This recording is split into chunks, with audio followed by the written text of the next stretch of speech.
যে দাউদের মলম বেশি, তখন মানুষ তো জিজ্ঞাসা বলবে, হুজুর আপনার গায়ে তো দাউদ আছে, আপনার দাউদের মলম খুব ভালো, খুব সুন্দর। এই অ্যাডভার্টাইজ যদি আমি রাস্তার মাঝে করি যে আপনার দাউদের মলম কিনেন, একবার লাগাবার সঙ্গে সঙ্গে কাম ইত্যাদি ইত্যাদি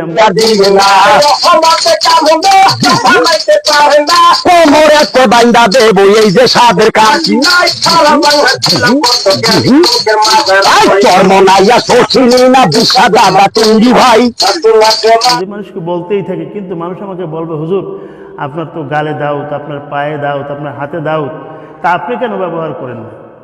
অর্থাৎ বোঝা যায় যে আমি যে দাউদের মলমটা বিক্রি করতেছি, মানুষ নিবে কেমনে? আমার নিজের গায়ে যদি রোগ থাকে, সেই রোগে যদি আমি সেই দাউদ ছাড়তে না পারি, তাহলে এই ঔষধ কেউ কেনে না। তাহেরি সাহেব যতই সে মানে ওয়াজ নসিহত করুক, যুবকদেরকে ভালো করার চেষ্টা করুক, কিন্তু নিজের গায়ে তার দাউদ আছে। অর্থাৎ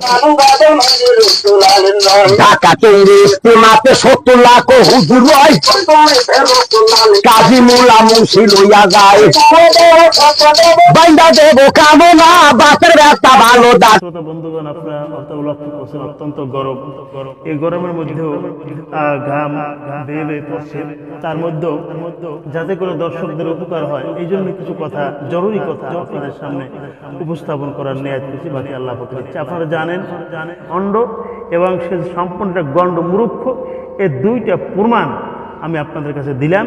সে প্রমাণটা আবারও স্মরণ করাই দিই। তার স্ত্রীর কাঁধে হাত দিয়া যে ছবি পোস্ট করায়, এটা কোনো মুসলমান, একজন আলেম তো দূরের কথা, একজন মুসলমানদের ইমান আছে, ইমানদার একটা মানুষের পক্ষে নিজের স্ত্রীকে এরকম করে ছবি তুলে তারা পোস্ট করলে আপনাদের মাপকাঠি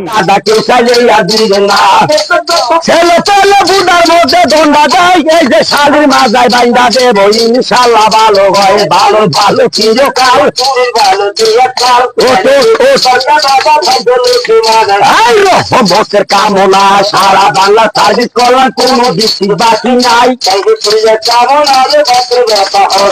ঢাকা রাজধানীতে যারে যখন মতিঝিলের সামনে যাই, গোলো শানবো না নিয়ে আমি কারণ বাজার দিলাম ভাই, জুরান কষ্ট খোলা ভাই, বেসাম আমরা দুই ভাই, ভেদার মধ্যে ভেজাল নাই।